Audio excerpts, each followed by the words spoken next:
There's no logic to it. Not for a merciful, loving God. What parent do you know would watch their children suffer and not do anything about it? And, I've heard the analogies before, sometimes you have to let your children fall in order for them to learn how to walk. You have to, let them go through kind of bad things to some degree. Yeah, to some degree. You don't let them walk out into the road so that they can learn, to look both ways before they cross the street. Because, I don't know, they might die or get ran over. Sometimes, for the most part, in a lot of cases really, you have to intervene as a parent. And if you're capable of watching your children suffer so that they learn a lesson, and yeah, when they become teenagers, I could kind of see that a little bit more. But if there's something you can do to lessen their pain or lessen their suffering, why wouldn't you? I mean, even sometimes for the sake of the lesson, even forsaking the lesson involved in it. Sometimes you have to intervene when it means their life, when it means, them making, life-changing, altering decisions. You have to step in and intervene. There's no intervention from this God. There's no intervening. If God was intervening, or God was still here, or God was still part of our existence would not be this miserable. There wouldn't be innocent people dying. If this God is a God, these things wouldn't be happening. And they wouldn't have been happening since the beginning of time, up until now. So, I get so tired and frustrated with that explanation. Oh, well, there has to be an evil choice. Why? I mean, prior to Eve eating the apple, which obviously that was all set up and that was all supposed to happen. Obviously God knew that Eve was going to eat the apple. Why did there even need to be a tree of knowledge that, God says, oh, well, you can eat everything but this tree, and then he leaves, seemingly leaves. Because, he comes back, he can't even find Adam. He's got to look for Adam, and this is supposed to be God.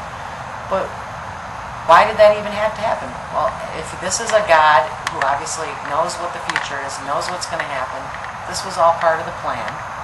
Even Eve disobeying was part of the plan.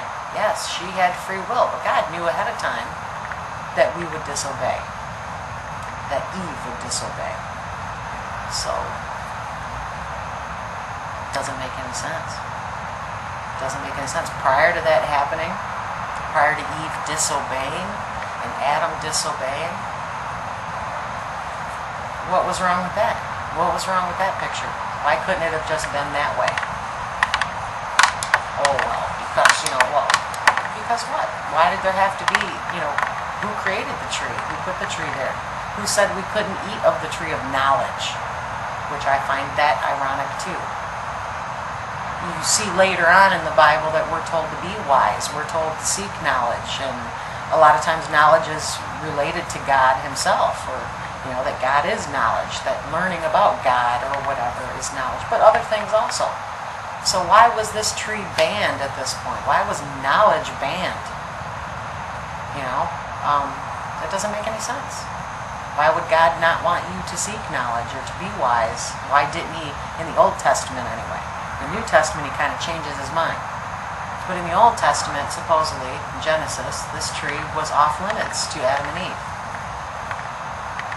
And he knew that they would disobey, because he's God.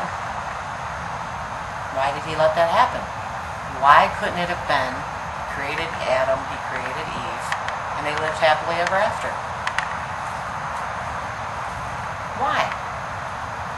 And if you say, well, because of free will. Well, if they had free will, why did there have to be something that was off limits that they couldn't touch, that they couldn't look into? Because he was testing them. Oh, why did he have to test them? Because he wanted them to obey him? Well, why is it so important that we obey him? Or even that we believe in him or know him? And isn't there easier ways to go about doing that? He could have had it be set up as a test that, I don't want you to eat from this tree, and then if they did eat from the tree or they still disobeyed, he could have punished them. He didn't have to make it to where, okay, well now the whole human race is punished for eternity. He could have just, said, okay, Eve, for the next month, you're going to be in pain, or all your hair is going to fall out. I don't know. He could have did some kind of minimal punishment. I mean, finite punishment for, a finite crime instead of an infinite punishment for a finite crime.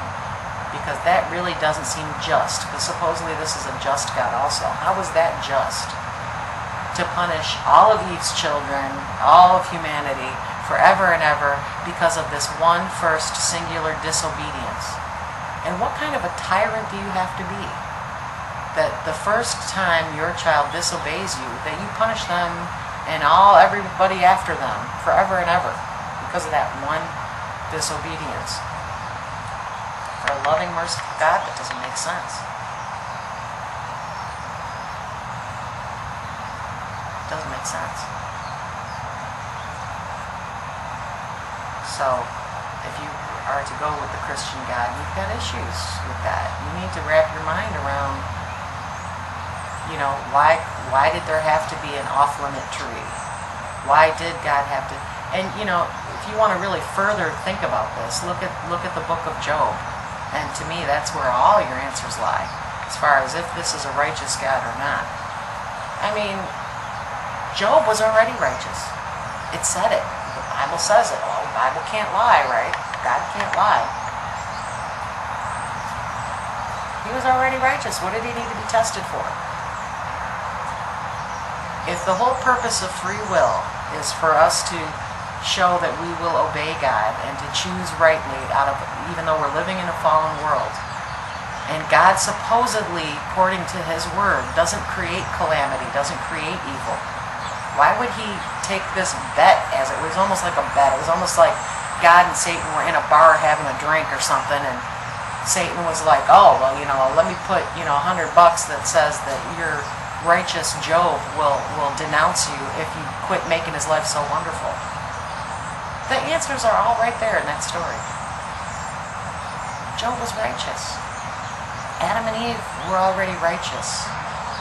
The fact that they disobeyed this one particular thing was not a justification. There was no just cause for God to punish them in the way that they did for this one disobedience. And if God is a loving and merciful God, why is obedience so important?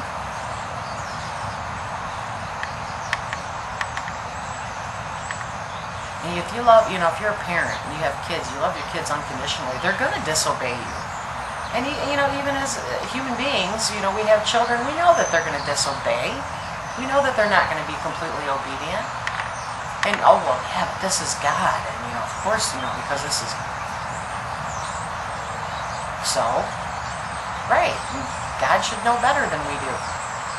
God should be better than we are. His morals should surpass our morals. His ethics should surpass our ethics. And they don't. So that's how I know that this is not a God, that there is no God.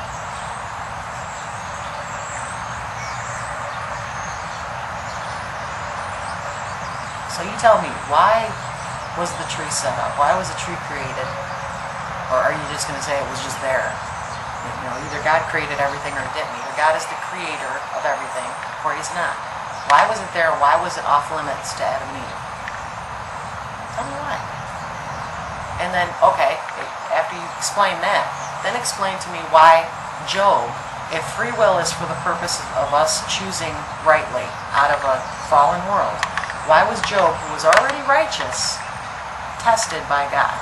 Why did he need to be tested? He already obeyed God. He was righteous. It says so. Read it. And he was living a good life. And he deserved to live a good life. He was a good man. But he was put through hell by this God that he worshipped, that he already obeyed. He already was tested, and, well, apparently wasn't really tested because he had a good life, but why did he need to be tested is the question. Why does everybody need to be tested? To see if they're going to obey or not. Did it make Job a better person? If he was already righteous, there was no bettering of Job needed to be done. He lost his kids, and supposedly God replaced his kids. Well, how would it be if you had to go through the trauma of losing your kids, but it's okay because God will give you other kids? These weren't the same kids. These were just other kids that he had, or he was blessed with. Would that be okay? And did Job denounce his faith? Well, I don't think he did. It doesn't say that he did. In fact, he went through the whole thing, obviously as a righteous man. But the one interesting thing about that story, in my mind, is that Job makes the point to his friends who are trying to supposedly comfort him, and he calls them miserable comforters, because they're basically just saying, well, you should just, you apparently sinned, and that's what caused this. You apparently did something wrong, which is what the Christians say. That's what you Christians always say. Well, because the world is a sinful place, and you disobeyed somehow. You must have did something. It was you. It was humanity itself. We're all fallen. We're vile. Whatever. But Job makes the point, and God says that Job is right. That, we're just all like little ants to God, and he can come and step on us and do whatever he wants with us, and there's nothing we can do about it.